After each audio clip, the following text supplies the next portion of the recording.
Hello, everyone. I hope everything goes well with you. If you are the author or even as a reviewer, please consider this important difference between narrative reviews and systematic reviews.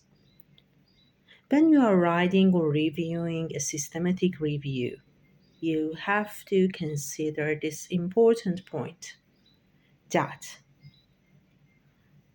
all articles with the inclusion criteria the authors have considered should be mentioned in the systematic review. But narrative reviews do not have these limitations. The aim of narrative review is presenting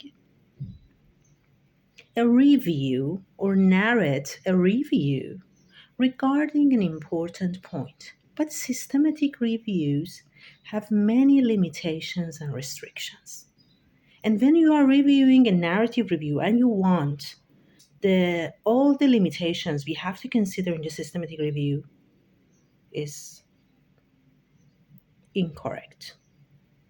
And vice versa. When you are reviewing a systematic review and you do not consider the limitations of that systematic review and you just want a narrative review is incorrect as well.